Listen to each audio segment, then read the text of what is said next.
Bonjour et bienvenue sur le podcast de Plume de Doctorant. Le podcast dédié à la recherche autour de la Seconde Guerre mondiale. Je suis Charlotte Barnabé. Je suis Guillaume Hilardon. Alors que l'historiographie de la période est déjà bien remplie et que les livres la concernant inondent régulièrement les rayons de librairie, quels sont les travaux les plus récents et quels débats animent la recherche ?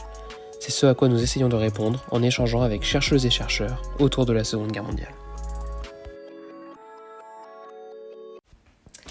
Alors bonjour à tous pour ce nouveau podcast de Plume de Doctorant. Aujourd'hui nous recevons Éric Baraté, professeur à l'Université de Lyon et membre senior de l'Institut universitaire de France. Il est spécialiste de l'histoire des animaux, particulièrement pour les époques modernes et contemporaines. L'objet de ce podcast est d'aborder l'histoire des animaux lors des guerres du XXe siècle, un sujet que vous avez surtout étudié il y a quelques années à travers votre livre Bêtes de tranchées, des vécus oubliés, paru en 2008 aux éditions du CNRS par exemple, mais aussi plus récemment lorsque vous faites la biographie du cheval Warrior dans Biographie animale paru au Seuil en 2017. Éric Baraté, lorsqu'on travaille sur l'histoire des animaux, on se heurte à un obstacle plutôt évident, c'est l'absence de témoignages directs de ces animaux. Or, ce que j'ai trouvé très intéressant, c'est que vous vous intéressez particulièrement à la manière dont les animaux réagissent aux événements historiques. Vous en faites vraiment les acteurs de l'histoire que vous faites.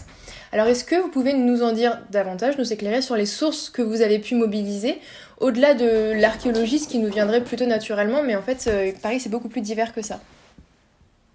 Oui, en fait, des sources, on en a beaucoup.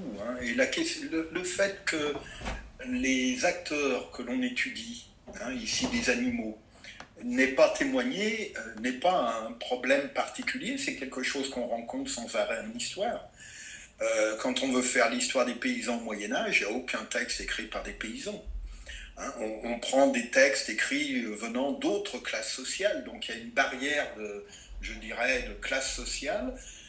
Quelqu'un qui veut travailler sur les femmes dans l'Antiquité grecque, il n'y a aucun texte écrit par les femmes, il faut passer par des textes d'hommes. Donc là, on a une barrière sexuelle, de sexe, et là, c'est une barrière d'espèce. Alors elle est plus forte, ça va de soi, je ne mets pas sur le même plan, mais finalement, nous savons, historiens, comment contourner ce genre de problème. Alors là, ce sont des documents humains, et c'est vrai que ces documents humains disent beaucoup de choses sur les animaux. On ne l'avait pas remarqué. Lorsque j'ai sorti le point de vue animal, j'ai un collègue de l'école vétérinaire de Nantes qui m'écrit en me disant je m'appuyais sur un texte d'un ancien directeur de l'école vétérinaire de Lyon au moment de la Révolution. Et il me dit, ça n'est pas ce que vous racontez, c'est pas dans ce livre, je le connais ce livre. Et il a fallu que je lui envoie les pages. Il n'avait pas vu les passages, parce qu'il ne voyait pas ce qu'on pouvait en faire, ça ne l'avait pas intéressé, il était dans une autre approche.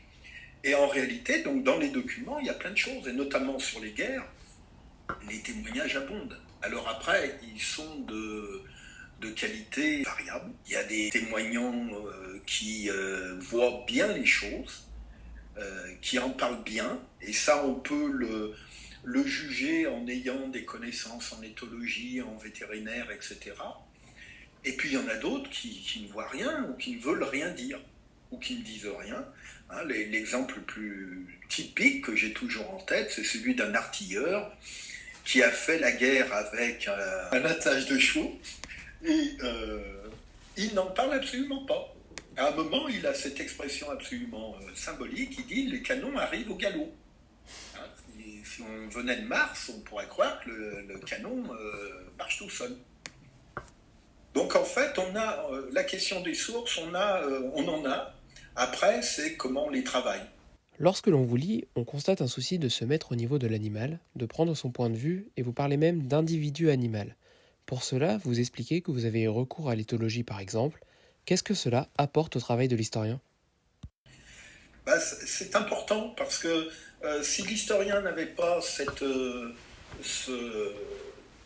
recours à l'éthologie, à la physiologie, à la vétérinaire, il ne pourrait pas bien voir les textes. Il y a beaucoup de textes, par exemple, où il faut faire attention à un mot qui passerait inaperçu si on n'était pas alerté. Par exemple, dans Warrior, ou d'ailleurs, je pense par exemple à Modestine, l'âne de Stevenson lorsqu'il va se promener dans les Cévennes, à un moment, au moment où il l'achète, il la voit sur la place du marché, on lui la propose pour qu'il l'achète, et il raconte tout ça benoîtement qu'il met des enfants, les paysans mettent des enfants sur le dos de Modestine et qu'elle les envoie valdinguer. Bon, ça paraît comme une anecdote sans aucun intérêt. En réalité, ça veut dire c'était un âne de trait et non pas un âne de bas. Et ça veut dire une manière de voir les choses, de travailler, etc., tout à fait différente. Et lui mettre quelque chose sur le dos la perturbait totalement. Alors, si on recourt à l'éthologie des ânes, eh bien, ce sont des choses qui font tilt, et qui permettent là de se dire, mais alors, elle n'aime pas les bas, mais Stevenson lui met un bas sur le dos et lui met une charge d'à peu près 80 kilos. Et les premiers temps, elle est totalement perturbée par ça, et on le voit bien ensuite dans les affirmations, dans ce que Stevenson nous dit. Lui n'en est pas conscient. Il ne voit pas qu'il la perturbe comme ça, mais nous, on le voit bien par les remarques qu'il a par-ci, par-là. Les premiers jours, elle est totalement perturbée. En plus, il ne sait pas monter son bas, donc il met ça tout en hauteur, et puis donc ça gigote dans tous les sens. Elle, ça veut dire que la selle ripe sur ses poils, sur sa peau, etc. Et au bout d'un moment, il comprend. Alors, il ne voit pas que c'est l'âne qui est mal en point. Il voit que c'est son bagage. Il a peur pour son bagage. Alors, au bout d'un moment, il apprend à mettre le bagage vraiment en bas et notamment en mettre le maximum sur les flancs, pour que l'ensemble tienne bien. Mais ça dure comme ça plusieurs jours. Et vous voyez, si on n'a pas quelques connaissances en éthologie, ce genre de choses, on passe à côté. Et c'est pareil pour la guerre. Il y a plein de petites affirmations. On a rarement une description entière et longue du côté de l'animal. La plupart du temps, ce sont des petits mots par-ci par-là. Alors évidemment, il a fallu que l'humain qui était là le voie, et ensuite l'écrivent. Donc ça fait beaucoup de filtres, mais bon, ça permet quand même d'atteindre une certaine réalité.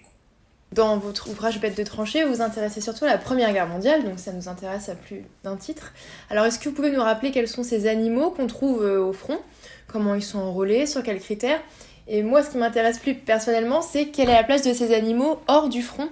J'ai lu que vous évoquiez les échanges entre des soldats et des animaux, justement, hors du front, enfin pas en bataille. Oui, parce qu'en fait, il y a deux types d'animaux. Il y a les animaux que l'on enrôle, littéralement pour la guerre, donc ce sont essentiellement des chevaux, la grande masse, des ânes un peu dans l'armée française, dans l'armée italienne, des mulets beaucoup, parce que les mulets, on cumule les avantages des ânes et des chevaux, c'est-à-dire qu'ils sont forts comme des chevaux et assez placides comme les ânes. Et puis des chiens et des pigeons voyageurs, pigeons pour transporter des messages. Donc ça, ce sont les animaux enroulés. Alors on avait évidemment prévu les chevaux, mais on en a beaucoup réquisitionné. Les pigeons, on avait prévu, on a un peu réquisitionné, mais un peu moins. Ce qu'on avait moins prévu, surtout côté allié, ce sont les chiens. Les Allemands avaient bien prévu les chiens sanitaires, ils avaient bien préparé ça, les Autrichiens aussi. Les Français un peu moins, comme d'habitude, on improvise. Et donc on en a beaucoup recruté à l'automne 14, et ensuite côté anglais, quand on commence à comprendre que la guerre va être un peu plus longue. Et puis il y a un deuxième type d'animaux, ce sont les animaux finalement qu'on rencontre au front. Je pense que vous faites allusion à cela.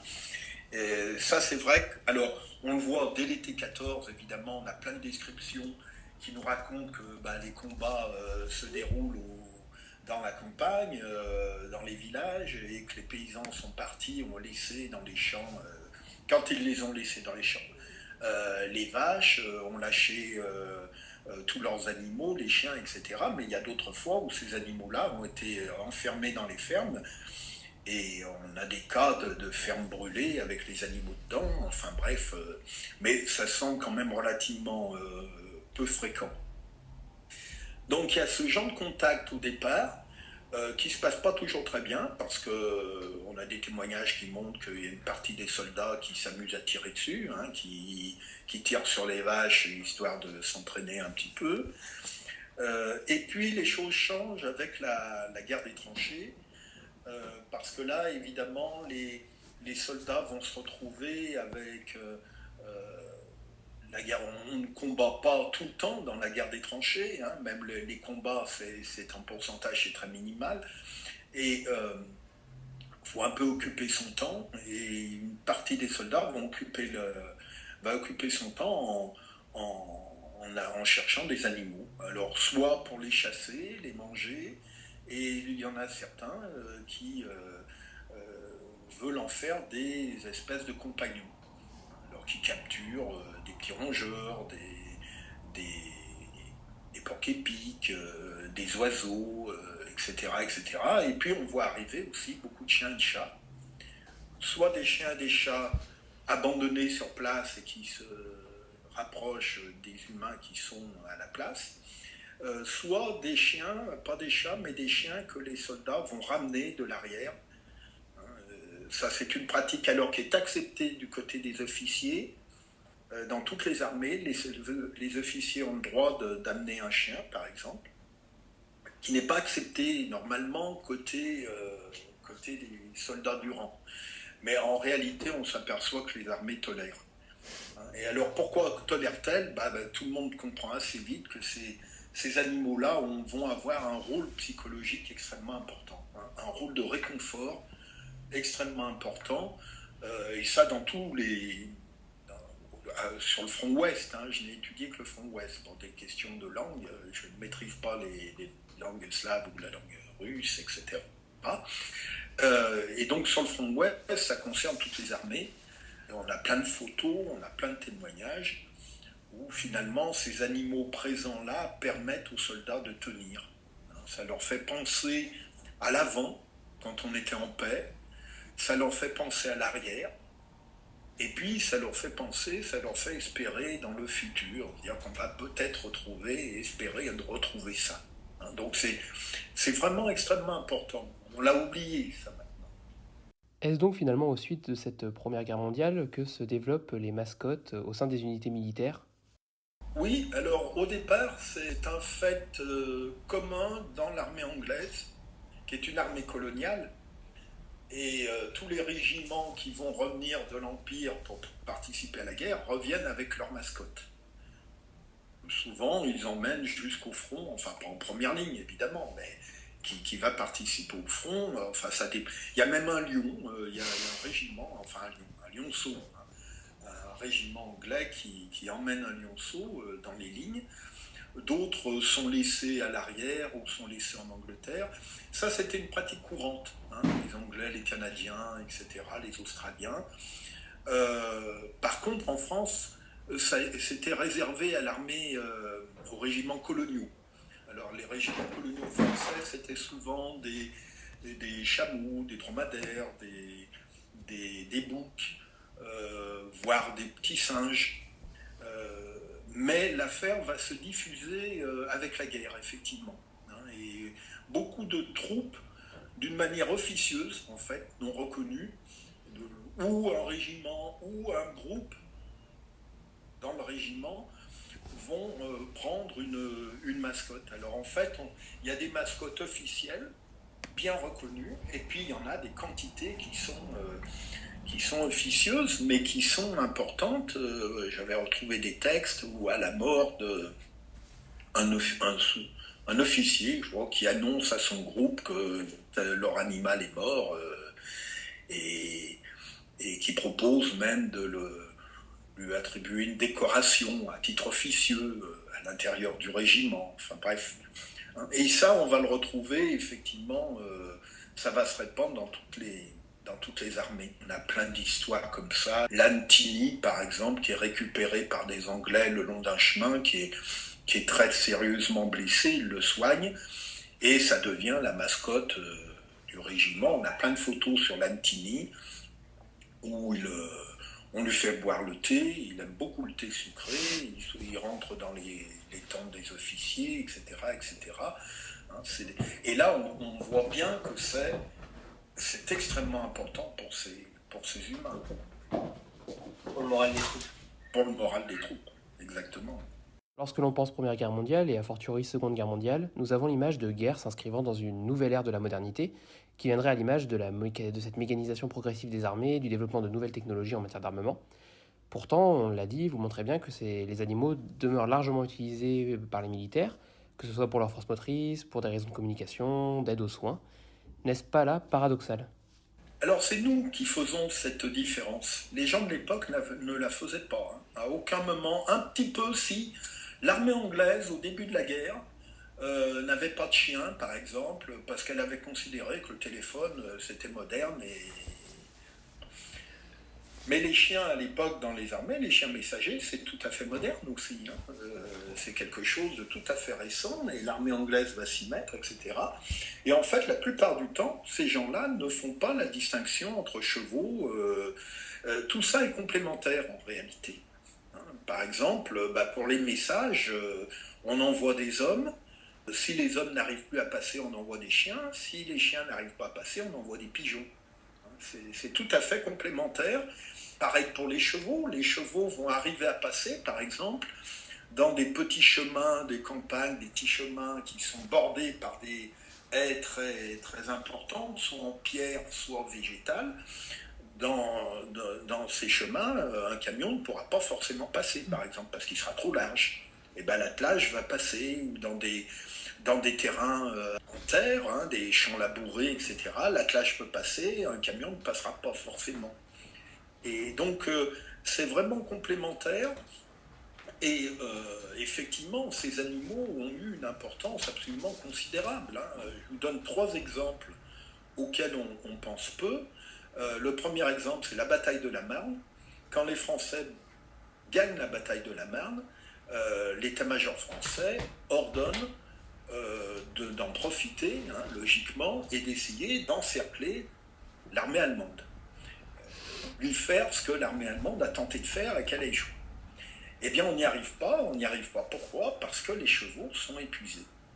Ils n'arrivent pas, la cavalerie d'avant-garde n'arrive pas à dépasser la retraite allemande pour pouvoir les encercler. Les chevaux sont épuisés et Céline le dit, par exemple, dans le manuscrit qui vient de sortir, Guerre, eh bien, Céline rappelle ça, hein, que en 14, les chevaux sont épuisés. Et alors, qu'est-ce qui se passe en résultant ? C'est la course à la guerre où aucune armée n'arrive à contourner l'autre.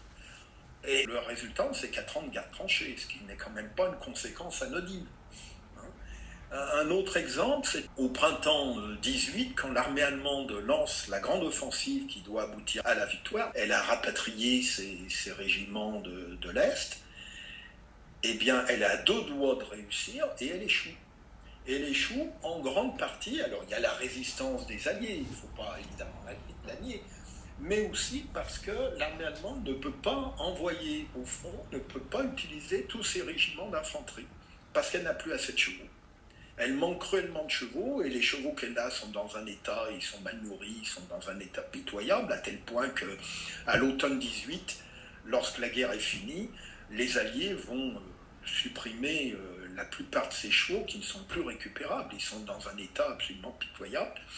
Et résultat, donc, une partie des régiments d'infanterie allemands ne sont pas employés et l'offensive échoue. Et le troisième exemple, c'est quand vous lisez les mémoires du maréchal Foch, lorsqu'il prépare l'offensive de septembre 18, enfin de l'automne 18, il dit, hein, noir sur blanc, il n'a qu'un souci, ce n'est pas s'il aura assez d'avions, assez de canons, assez d'hommes, etc., mais s'il aura assez de chevaux en bon état.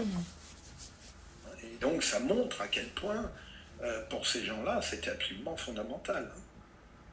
L'impact de ces innovations technologiques dont tu parlais, Guillaume, est-ce qu'elles impactent quand même les vécus animaliers ? Ah oui, bien sûr. On se rend compte très bien, notamment côté français, ça c'est l'exemple typique, comment durant l'été 14, parce qu'à l'arrière, ça va vite, à cause ou grâce au train, au camion, etc. On transporte les troupes d'un endroit à l'autre très rapidement. Eh bien, il faut que l'avant suive. Hein. Et en fait, pour que l'avant suive, et à l'avant, on a surtout des chevaux. Ce sont eux qui tirent les canons, le 75, canon offensif, etc.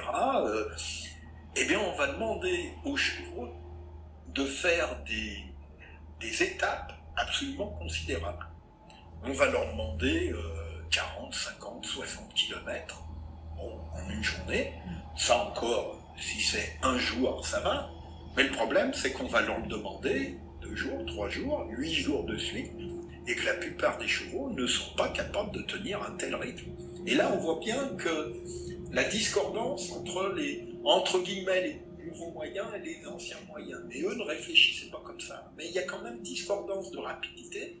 Et donc, au lieu de dire on va ralentir les trains et les camions, on a demandé à ce que les chevaux aillent plus vite.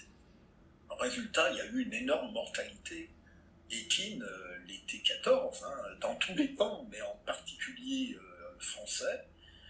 Les Anglais beaucoup moins, parce que les Anglais étaient beaucoup plus précautionneux. Ils n'avaient pas d'abord le même front à s'occuper, déjà, mais beaucoup plus précautionneux. Ça, les textes le disent et les témoignages le confirment. Les Anglais descendaient régulièrement de chevaux, enlevaient la selle, portaient la selle et faisaient marcher le cheval à côté pour qu'il ait le temps de se reposer. Puis au bout de quelques kilomètres, on remettait la selle, on remontait, puis on redescendait. Dans l'armée française, pas du tout. C'est le cheval moteur, il faut qu'il marche. Vous nous expliquez que d'un belligérant à l'autre, les animaux sont traités différemment. Comment expliquez-vous ces différences de traitement ? Ça m'a beaucoup étonné. Disons pas à ce point-là, je pensais pas à ce point-là, mais c'est tout à fait, par exemple, le cas des chevaux en 14, la différence entre les Français et les Anglais est absolument considérable. Et il y a déjà chez les Anglais un intérêt pour le monde animal et pour la souffrance, pour les émotions, etc. Qui n'est pas du tout côté français. Côté du français, c'est le modèle cartésien, c'est l'animal-machine et il faut qu'il avance. C'est le cheval moteur. Céline aussi en parle dans Le Voyage au bout de la nuit, mais il y a plein d'autres témoignages où les Français, les cavaliers de Français, l'été 14, ne descendaient pas des chevaux. Résultat, les selles ripaient, enlevaient les poils. On ne descendait pas, et quand on descendait pas, on ne décelait pas. Quand on descendait, on ne décelait pas. Ce qui fait que le cheval restait toujours avec sa selle. Parce qu'on se disait, si jamais il y a une attaque, il faut pouvoir bondir sur le cheval et s'enfuir. Je ne condamne pas ces gens-là, il fallait se mettre à leur place. Et résultat, ces selles ripaient et frottaient et sans arrêt. Et on a des témoignages qui disent que ça frottait, ça enlevait les poils, la peau et qu'on avait les muscles à vif. Et des odeurs de pourri. Et on retrouve ça côté anglais. Les Anglais sont frappés lorsqu'ils rencontrent de la cavalerie française l'été 14 par l'odeur de viande pourrie qui suit ces cavaliers. C'est en fait le dos des chevaux à tel point ils sont abîmés. Ça n'est pas le cas dans la cavalerie anglaise. Et dans la cavalerie anglaise, par exemple, il y a pour chaque régiment, il y a un vétérinaire. On est loin côté français. Et il y a ce qu'ils appellent un maître des chevaux. On dirait maintenant un éthologue. Tout simplement, un praticien équestre, un praticien équin qui conseillait aux soldats sur la manière d'utiliser et de se comporter avec les chevaux. Par exemple, lors des étapes la nuit, de ne pas mettre, c'est un truc tout bête, de ne pas mettre les chevaux avec face au vent, la tête au vent. Le cheval va avoir froid, il va songer qu'à une chose, c'est se retourner pour avoir le postérieur au vent. Mais si vous attachez les chevaux les uns à côté des autres et que tous les chevaux veulent faire ça, qu'est-ce qu'ils vont faire ? Ils vont se donner des coups de sabot, etc.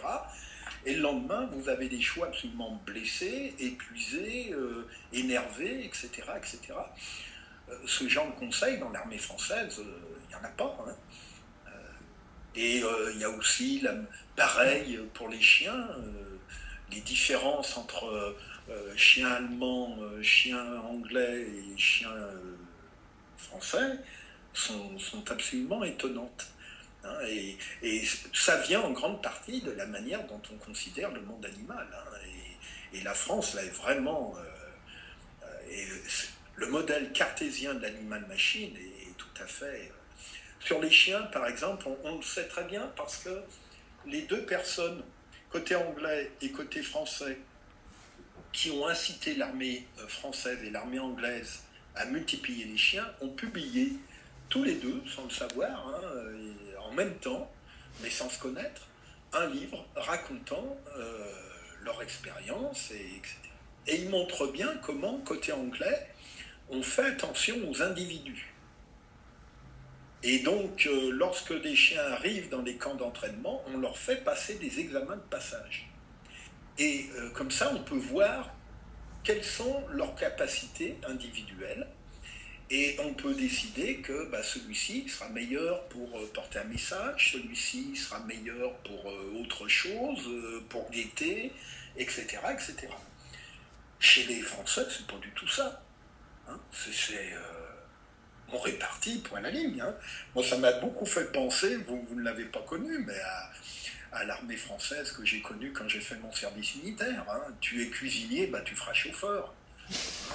Tu es chauffeur, tu feras cuisinier. Voilà, il y avait l'idée que tout le monde était pareil, il ne fallait pas tenir compte des différences.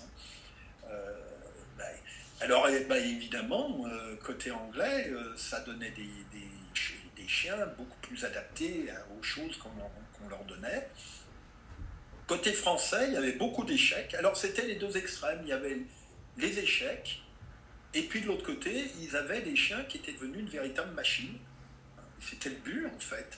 Et qui faisaient ça comme des horloges totalement conditionnées. On visait à ça, au conditionnement de l'animal, alors que du côté anglais, on visait plutôt une confiance entre le conducteur du chien et puis les chiens qu'il avait autour de lui. Il en avait 6-7. L'approche est totalement opposée. Et vous n'avez jamais trouvé dans les témoignages de soldats français des soldats qui s'insurgeaient un peu contre le traitement qu'on infligeait aux animaux ? Alors sur les chevaux, beaucoup. Sur les chevaux, beaucoup. Notamment cette histoire de chevaux avec les dos abîmés. Céline en parle beaucoup dans Voyage au bout de la nuit, il reconnaît, hein, sa jument est comme ça, hein, à force d'avoir mal, il veut, en même temps, il veut sauver sa peau, hein, il sait très bien le problème, il le dit, ils savent bien qu'on leur fait faire beaucoup trop de kilomètres, mais bon, voilà, hein, c'est l'armée, ça n'a pas beaucoup de conséquences. Sur les chiens, beaucoup moins, parce qu'on a très peu de texte sur les chiens.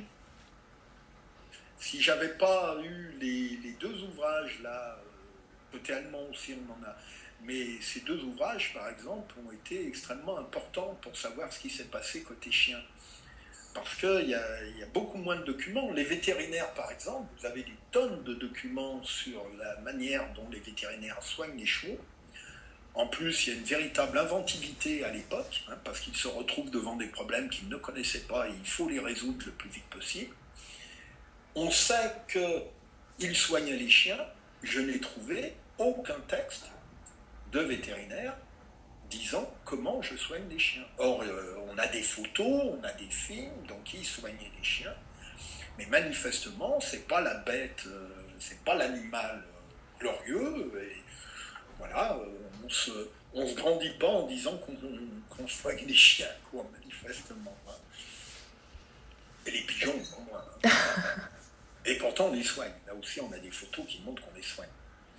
Oui, du coup, il y a des avancées vétérinaires quand même qui découlent de l'expérience de guerre ? Ah oui, ils savent extraire des balles, réduire des fractures. Ça, on le voit très bien en 14. Hein, les vétérinaires, parce que les vétérinaires, c'est très curieux, n'ont pas subi la censure qu'ont subi d'autres groupes, hein, les journalistes, etc. Et alors ils écrivent dans les revues vétérinaires de l'époque, vous avez des vétérinaires de l'armée, enfin beaucoup, des vétérinaires de carrière, mais aussi des vétérinaires réquisitionnés, hein, qui sont au front. et qui racontent leur expérience. Hein, et là, on voit bien qu'il n'y a pas de censure. Et d'ailleurs, alors eux ne se privent pas de dire à quel point c'est mal géré. Hein. Alors là, on apprend beaucoup de choses par les vétérinaires, et c'est en direct. Hein. Manifestement, la censure militaire n'a pas pensé à aller voir là. Et donc, ils n'ont pas de mots assez durs contre les militaires de carrière dans la cavalerie, mais qui ne connaissent pas les chevaux, et qui demandent n'importe quoi, etc. etc. Évidemment, parce que ces militaires n'écoutent pas les vétérinaires. En plus, ces vétérinaires sont très peu nombreux. Hein. Mais il va y avoir une inventivité extrêmement, extrêmement forte. Hein. Oui, oui. Par exemple, sur la gale, on va multiplier les essais pour lutter contre la gale, et on va trouver de bonnes formules, hein, notamment à partir de 17-18, plutôt à la fin de la guerre, évidemment. On va multiplier aussi pour les gaz, essayer de trouver les masques à gaz, etc., pour les chiens, par exemple. Mais là, c'est un gros problème, parce que on demande aux chiens, lorsqu'on lâche un chien pour porter un message, il faut que le chien aille vite. Or, un chien qui court, il a besoin énormément d'oxygène. Et si vous lui mettez un masque, il ne peut plus respirer. Pas autant qu'il aurait besoin. Donc ça ne marche pas. Hein, le chien ne songe qu'à une chose, c'est de se débarrasser du masque parce qu'il étouffe. Et ça, on voit bien que les gens d'époque ne le comprenaient pas. Ils ne connaissaient pas assez bien la respiration, le fonctionnement de la respiration du chien. Pensez-vous que ces apports vétérinaires dont nous venons de parler expliquent, au moins en partie, les changements d'utilisation des animaux d'une guerre à l'autre ? Par exemple, les Allemands continuent à utiliser largement la force équestre pendant la Seconde Guerre mondiale, mais j'ai l'impression que, globalement, chez les belligérants, on utilise moins les chiens, par exemple, ou du moins dans des usages différents. Pouvez-vous nous en dire plus à ce sujet ? Alors, oui. Alors, dans la Première Guerre mondiale, les chiens, on les utilise, mais enfin, ils sont nettement moins nombreux que les chevaux. Hein. Les chevaux, on est autour d'une dizaine de millions. Les chiens, on doit être à l'ouest, hein, toute armée confondue. Alors, les chiffres ne sont pas clairs, mais si on est à 200 000, tout confondu, 300 000, ça doit être le maximum. Donc, vous voyez, ça fait quand même une sacrée différence. Hein. Alors, contrairement à ce qu'on peut croire, la Seconde Guerre mondiale a énormément employé d'animaux. Énormément. Moi aussi, au départ, quand je travaillais sur la Première Guerre, j'étais persuadé du contraire. Et puis, petit à petit, on se rend compte que ce n'est pas du tout le cas. Hein, il y a eu énormément de chevaux. Simplement, effectivement, ces chevaux étaient beaucoup moins à l'avant qu'auparavant. Dans l'armée allemande, par exemple, ceux qui sont à l'avant, ce sont les tanks. Hein, les tanks, les camions blindés, etc. Et les chevaux sont derrière, ils tirent le matériel de ravitaillement. Ils ne sont pas à la pointe. Alors, il y a un peu de cavalerie, mais enfin, c'est pas grand-chose. Mais à l'Est, par exemple, à l'Est, l'armée allemande va utiliser énormément de chevaux. Alors, pas pour attaquer, mais pour le ravitaillement dans la campagne de Russie, et du côté russe, c'est absolument énorme. J'ai appris, il n'y a pas très longtemps, que l'armée anglaise avait utilisé plus de pigeons voyageurs pendant la Seconde Guerre mondiale que pendant la Première. Ce qui est tout à fait étonnant. Hein, c'est tout à fait étonnant, et notamment, elle en a beaucoup utilisé en 1944, lors du débarquement en Normandie, lors du combat dans les bocages, parce qu'en fait, ça se transformait en guerre de tranchée, et donc, c'était un peu l'équivalent. Hein. Et donc, pour transmettre les messages, on a beaucoup recouru aux pigeons, ou alors la marine aussi anglaise a beaucoup recouru aux pigeons. D'accord. Et alors les chiens, oui, beaucoup moins, sauf par exemple l'armée américaine. C'était manifestement, l'armée américaine était la seule armée motorisée à l'époque, vraiment motorisée. Elle a très peu utilisé de chevaux en 1944, tout était motorisé, contrairement à l'armée allemande ou l'armée russe, etc. Par contre, ils ont beaucoup utilisé de chiens dans le Pacifique, lorsqu'ils se sont mis à reconquérir les îles occupées par les Japonais, dans un contexte de forêt vierge, où on avait beaucoup de mal à voir l'adversaire qui était tapis. Et donc on utilisait les chiens pour que les chiens débusquent, alertent en repérant par l'odorat, par les bruits, etc. Ces chiens alertaient donc de la présence de tel ou tel japonais à tel endroit. Là, on en a beaucoup utilisé. Vous l'avez abordé en partie tout à l'heure, mais certains animaux sont décorés. Par exemple, l'armée britannique décerne des décorations à des chiens, à des pigeons voyageurs. Peut-on analyser cela comme une forme d'humanisation des animaux? Et quel est le destin après-guerre de ces animaux qui ont reçu des décorations, qui ont été reconnus par les armées? Alors, en Angleterre, oui, on a les témoignages. En Allemagne, c'est plus difficile à suivre parce que c'est la défaite et qu'on n'a pas trop envie de parler de tout ça. En Angleterre, en Allemagne, en Autriche, l'idée de décorer des animaux est là durant la guerre. Il y a plein de cas. On a même côté allemand des affiches de l'époque qui font reconnaissance, qui remercient, des affiches qui sont publiées ensuite et placardées dans les rues, qui remercient chevaux et chiens de servir l'armée allemande, l'armée autrichienne. Et on voit sur ces affiches le cheval décoré, le chien décoré, etc. C'est pas une forme d'anthropomorphisation, je pense qu'on les reconnaît comme des êtres qui se consacrent à la guerre. Ce ne sont pas des humains, mais il y a une forme de reconnaissance de ces vivants. Alors côté français, par contre, ça ne se pratique absolument pas. Et d'ailleurs, c'est les Français qui vont dire « Oh, mais c'est de l'anthropomorphisme ». Non, côté français, évidemment, à partir du moment où les chevaux, les chiens sont des machines, on ne va pas les décorer. Alors, il y a eu des pratiques... non officielles côté français, c'est-à-dire à l'échelle du groupe, dans un régiment, dans une escouade, etc. On a remis des récompenses à des chevaux, à des chiens, à des pigeons, etc. Mais ça se faisait en petits groupes. Ça a dû être assez fréquent puisque j'ai retrouvé dans les archives de la Défense, début 19, l'état-major envoie à tous les régiments un questionnaire pour lui demander s'il a décoré des animaux, lesquels, etc., etc., et de leur faire un compte-rendu. On n'a pas les réponses. Soit les régiments n'ont pas répondu parce que c'était la démobilisation et le colonel a trouvé ça sans intérêt. Ça pouvait être un nouveau colonel arrivant et ayant à peine fait la guerre. Soit c'est aux archives que ça a été perdu. C'est une autre possibilité parce qu'on sait aussi qu'il y avait des registres. Quand les régiments avaient des chiens, ils avaient des registres enregistrant le chien, son arrivée, sa provenance, ses fonctions, ses blessures, quand est-ce qu'on le réforme. Tout ça a disparu. Et je pense qu'en fait, ce sont les archivistes qui ont jeté tout ça en pensant que ce n'étaient pas des documents d'histoire. Ça ne concernait pas les humains. Donc, on a tout sur la récompense de tel conducteur de chien, de tel conducteur de pigeon. Sur les pigeons, les chiens, les chevaux, on n'a plus rien.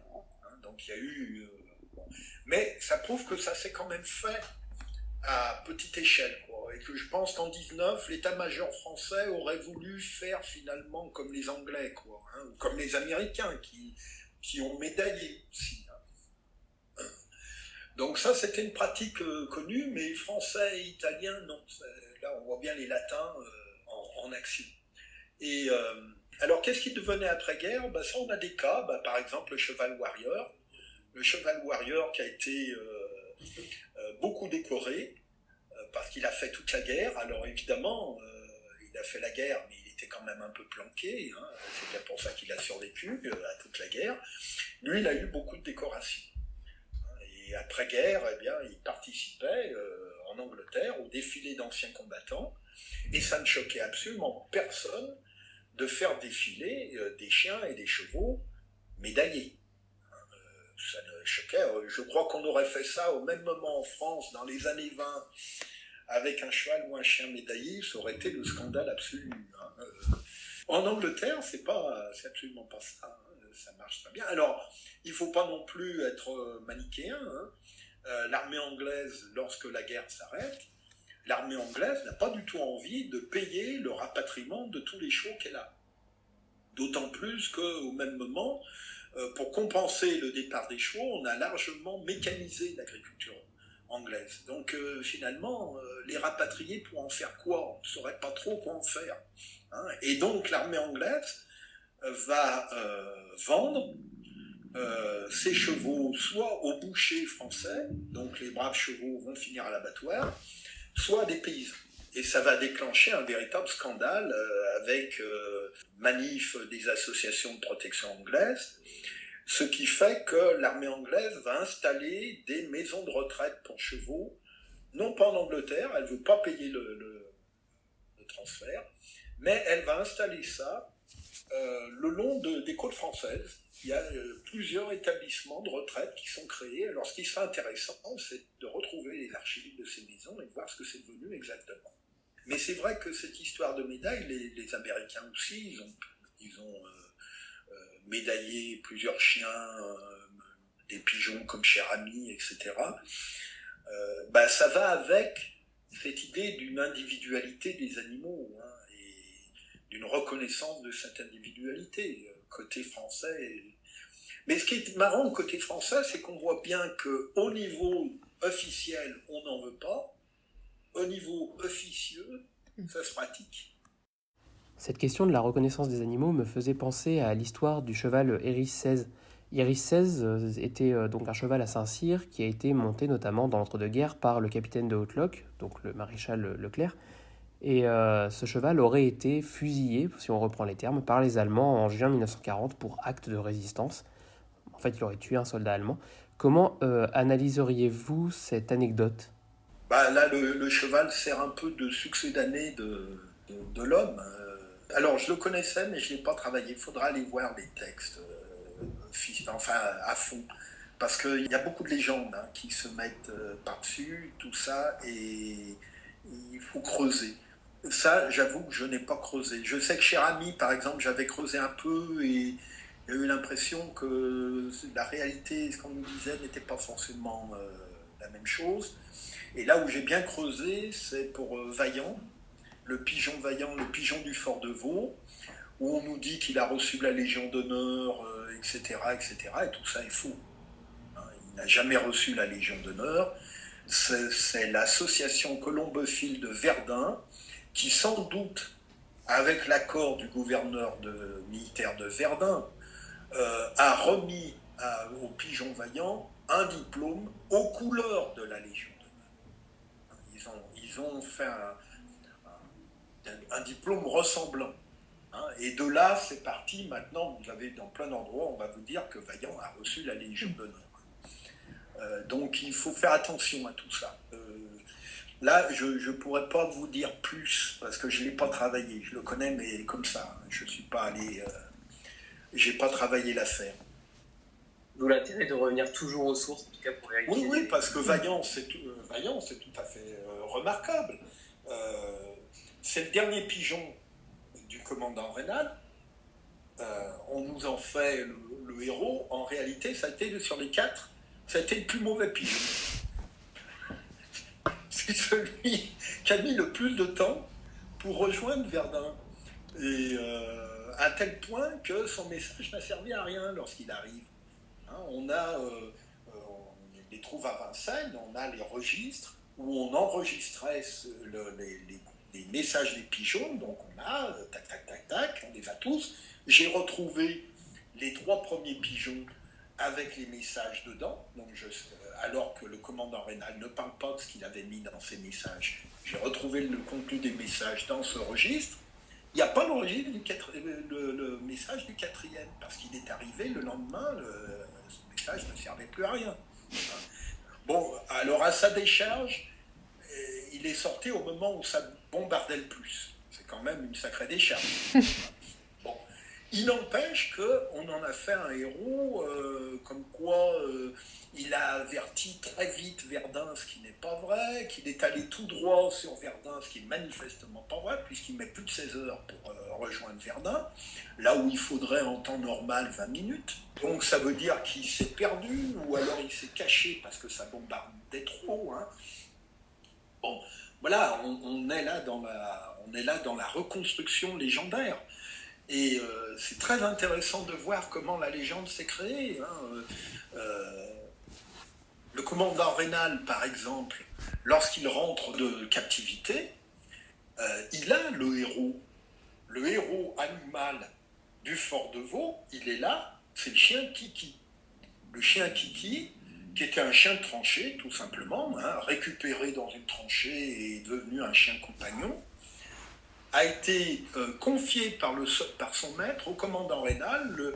Le commandant Raynal en parle bien dans ses mémoires, dans son journal. Il dit, le soldat est venu me voir en me disant, vous savez très bien que les Allemands n'acceptent pas les chiens des soldats de rang, ils vont me tuer, est-ce que vous ne pouvez pas dire que c'est votre chien? Donc il accepte, et Kiki part en captivité avec Raynal. Il va passer la captivité de 16 à 18 en captivité. Et quand Raynal revient, il revient avec Kiki, qui est photographié. On a des exemples de journaux où on le voit, voilà. Kiki, le héros du fort de Vaux. Kiki va être complètement oublié après. Complètement oublié. Et dans la première version de ses mémoires, le commandant Raynal parle beaucoup de Kiki. Il ne parle pas des pigeons. Il a envoyé 4 pigeons, puis voilà. Puis il s'aperçoit qu'au même moment, il y a il ne sait pas trop qui c'est, mais enfin, on sait maintenant, ce sont les colombophiles de Verdun, qui sont en train de focaliser, évidemment, parce que ça permet, eux, de se mettre en valeur, ils sont en train de focaliser sur Vaillant. Et dans la deuxième édition de ses mémoires, Raynal se met à parler, beaucoup plus que dans la première, il se met à parler de Vaillant. Mais il dit par exemple, Vaillant est mort. Il est mort en arrivant. Parce que c'est vrai que la plaque qui est dressée sur le fort de Vaux, qui est encore visible, laisse croire on dit, il est arrivé agonisant. Tout le monde en déduit, il est mort. Il n'est pas mort. On a un film de 1920 qui a été mis très récemment sur le net, enfin il y a quand même récemment, il y a 5-6 ans, qui a été retrouvé, nettoyé, mis sur le net, qui montre Vaillant en 1920. Donc il n'est pas mort. Donc il y a toute une série de légendes qui se mettent en place là, et c'est très intéressant de voir comment réalité et reconstruction, sont totalement différentes. Et Raynal, dans la deuxième mouture de ses mémoires, reprend cette légende à son compte. Alors que ce pigeon, il n'y avait pas fait attention. Aujourd'hui, les animaux sont encore utilisés au cours des conflits. On peut penser par exemple au cas des chiens qui sont utilisés, que ce soit pour détecter des engins explosifs ou pour faire de la reconnaissance, malgré les technologies que nous avons actuellement. Qu'est-ce que cela peut nous apprendre du lien entre humain et animal en contexte de guerre?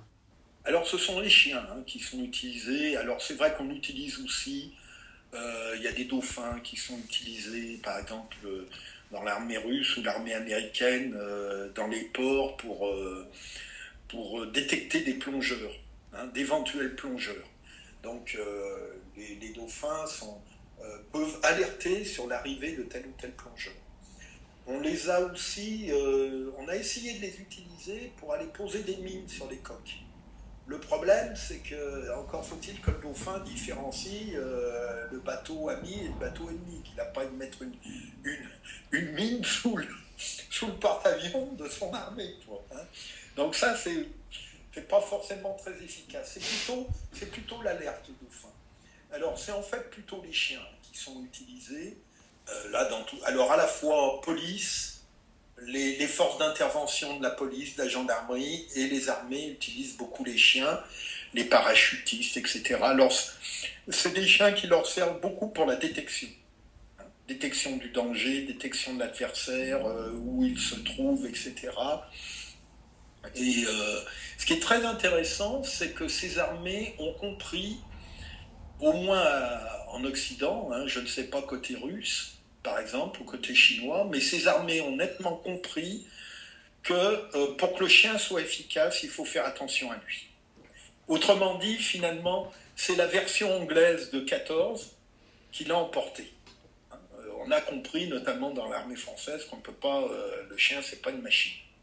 Et qu'il faut un contact extrêmement fort entre le conducteur, le soldat et son chien pour que ça marche, pour que ce soit efficace.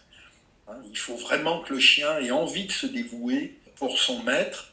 Et donc ça, maintenant, c'est quelque chose de rentré. Là, j'ai reçu il y a quelque temps un gendarme de force d'intervention qui, justement, chaque année organise un espèce de salon des forces d'intervention vers Genève. Et l'année prochaine, je vais faire une conférence justement sur les chiens dans les guerres. Et on en a discuté. Ils en sont maintenant vraiment persuadés. Donc ça, c'est quand même le grand changement. Et puis on voit bien la pression sociale. Ils sont de toute façon obligés parce qu'on leur demande de plus en plus de comptes. Je ne sais pas si vous vous rappelez, mais en 15, lorsqu'il y a eu les attentats terroristes, on a sacrifié un chien comme ça. On lui a demandé de rentrer dans un appartement, il y est allé pour détecter, et puis il a été tué. Ça fait beaucoup de buzz sur les réseaux sociaux. Pourquoi avoir sacrifié ce chien, etc., etc. Pourquoi ne pas avoir envoyé un robot. Et d'ailleurs, ça sera les robots seront la suite. C'est évident. Petit à petit, on pourra de moins en moins employer de chiens, ou alors dans des conditions où sa vie n'est pas en danger. Mais envoyer, par exemple, envoyer un chien pour en avant-garde là de terroristes retranchés dans son appartement, en sachant très bien que le chien va y passer, ça passera de moins en moins. Et donc là, il va falloir se mettre au robot, mais ils en sont conscients. Simplement, les robots ne sont pas toujours aussi performants encore que les chiens. Mais c'est sans doute l'avenir. Là-dessus, ils en sont conscients. Mais ça montre bien que là, il y a une pression sociale qui n'existait pas en 14, par exemple. Tout simplement parce qu'on avait aussi plus de déférence par rapport à l'armée, etc. Et puis que le chien n'avait pas cette importance. Que les animaux n'avaient pas cette importance. Oui, et justement, en quoi cette histoire absolument passionnante que vous nous livrez, en quoi ça résonne avec des questions d'actualité, notamment tout ce qui touche aux droits des animaux, par exemple ? Ça montre bien... alors, un autre cas, ça a été l'Ukraine. J'ai fait plein d'entretiens, d'émissions avec des journalistes à propos des animaux de l'Ukraine. Où on a vu des reportages nous montrant les Ukrainiens passant les frontières, mais voulant passer les frontières avec leur chien ou leur chat, en disant ils sont membres de la famille, etc. Et maintenant, on a plein d'images de soldats au front, où on est dans une espèce là, de guerre tranchée, avec des soldats qui récupèrent des chiens ou des chats, et on a plein d'images avec le soldat, avec le chat dans les bras, et ça fait le tour de la planète. Et d'ailleurs, l'armée ukrainienne l'a bien compris, et c'est un moyen de... Alors, c'est à la fois, il ne faut pas croire que c'est inventé, c'est à la fois vécu du côté des soldats, autrement, ils n'y auraient pas pensé. L'armée russe n'y a pas pensé, parce que les soldats ne vivent pas ça. Au contraire, on sait que l'armée russe a allègrement massacré les animaux de zoo, etc. Ils n'ont pas le même rapport avec un président qui aime bien se faire afficher avec son fusil et son tigre mort au pied. C'est pas du tout pareil. Donc ils le vivent, mais ils ont compris aussi à quel point ça rendait leur cause sympathique, puisque eux, ils protègent les vies, et puis en face, on a des brutes. C'est en gros le message qui est donné. Ça en dit long sur la revalorisation du monde animal, une revalorisation croissante, alors qu'on voyait apparaître qui date, enfin qui commence vraiment au 18e, mais c'est très très marginal, très longtemps. Et là, c'est devenu un phénomène de société depuis une vingtaine d'années. Et là, on voit beaucoup de choses, oui, sur les droits des animaux, alors avec à la fois des... C'est très drôle parce que ce qui n'était encore pas le cas dans les années 2010, mais là on le voit bien, il y a à la fois cette progression en faveur des animaux et en même temps, là c'est très net, il y a un raidissement contre. On voit très bien, par exemple, là il y a eu une manifestation pro-corrida à Montpellier. En réalité, il n'y avait pas que des taurins, des aficionados, il y avait des chasseurs, etc., parce qu'ils ont bien compris ce qu'ils n'avaient pas compris il y a encore 10 ans. Ils ont compris, enfin ils pensent qu'il y a une espèce de front commun à faire. Donc vous trouvez les éleveurs d'élevage industriel, les chasseurs des chasses prohibées, genre chasse à la glu, etc., mais qui voudraient quand même continuer. Il y a ceux qui aimeraient bien étriper les ours et les loups. Et vous avez les aficionados, etc. Et on voit bien qu'ils sont en train, là, de coaliser leurs forces. Donc il y a une espèce de raidissement qui est en train... Alors je pense que ça va être passager. D'ailleurs, il y a 30 ans, les aficionados étaient assez nombreux pour manifester tout seuls. Le fait qu'ils se mobilisent ensemble montre que tout seul, ils n'y arrivent plus. Et donc, ils ont besoin de se coaliser.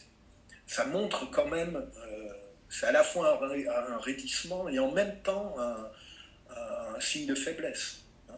On l'a vu aussi pour la discussion au Parlement sur la corrida. Disons, Renaissance a bloqué le débat, en grande partie parce qu'ils n'étaient pas sûrs du tout qu'il n'y ait pas une majorité de non, enfin de votants à l'interdiction de la corrida au Parlement. Ils n'en étaient pas sûrs du tout, donc ils ont tout fait pour ne pas arriver au vote. Donc ça montre que les choses évoluent. Alors pas suffisamment. Ce qui est très drôle sur la corrida, c'est que je faisais un point il n'y a pas longtemps, la plupart maintenant des pays d'Amérique latine ont abandonné ou vont abandonner la corrida. Résultat, il ne va plus rester que la France et l'Espagne, et une partie de l'Espagne. Et alors en Amérique latine, l'argument est simple. Il est simple, il n'y a plus rien à dire, c'est une pratique coloniale. Donc c'est une pratique coloniale, donc on s'en débarrasse. Donc là, il n'y a pas de débat finalement. Alors que chez nous, le débat, on s'arc sur c'est la tradition. Le dernier sondage où les gens ne se sentent pas en sécurité ce dimanche à cause des chasseurs, et que Macron, qui est évidemment, il n'y a pas eu un président autant pro-chasse que lui, non pas parce que lui est chasseur, mais parce qu'il défend une pratique de milieu privilégié dans lequel il vit depuis longtemps, et donc il les aide. Et on voit bien d'ailleurs là aussi, dans la coalition des intérêts, on voit bien que cette grande bourgeoisie, etc., cette aristocratie qui est en fait dans les chasses privées, c'est pas eux qui vont se promener dans les champs à côté du village le dimanche. Ils sont dans les chasses privées, mais eux ont bien compris que s'ils lâchaient la chasse dite populaire, ça leur retomberait dessus. Enfin, un jour, c'est leur chasse à eux qui serait mise en cause. Et donc là, on voit bien que c'est le front commun, quoi. Mais on voit bien là, on est vraiment dans un moment là, c'est très intéressant à la fois d'une poussée sociale grandissante et puis à la fois un raidissement très minoritaire, mais qui encore actuellement a l'écoute des milieux du pouvoir. C'est très éclairant, vraiment. Merci beaucoup d'avoir accepté ce podcast. Merci à toutes et à tous d'avoir écouté le podcast de Plume de Doctorants, réalisé et présenté par les doctorants en Seconde Guerre mondiale du laboratoire Istémé. Nous nous retrouvons le mois prochain pour un nouvel épisode.